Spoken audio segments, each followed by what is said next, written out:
મિત્રો, હમણાં હું બોટાદ માર્કેટિંગ યાર્ડના બહુ વિડીયો જોઉં છું. તો કડદા આંદોલન થવાનું રીઝન એક જ છે કે પહેલાં ખેડૂતો પાસેથી સેમ્પલ મગાવવામાં આવે છે, ત્યારબાદ વેપારીને ખેડૂતે સેમ્પલ આપે છે અને પછી એક ભાવ નક્કી થાય છે. ભાવ નક્કી થઈ ગયા પછી ખેડૂતની ગાડી આવે છે અને ગાડી ઉતરે છે. ગાડી ઉતર્યા પછી અડધો માલ ઉતરી ગયા પછી વેપારી એમ કહે કે ભાઈ આ માલ ખરાબ છે અને અમને આ માલ નહીં પોસાય. તો એમાંથી ટૂંકમાં આંદોલન થયું છે.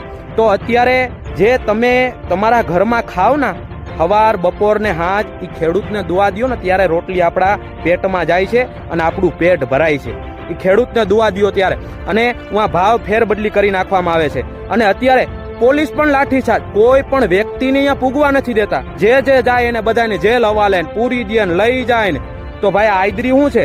અને તમને ખાસ એક જણાવી દઉં કે ઉનાળાના એવા તડકા પડતા હોય તો ખેડૂત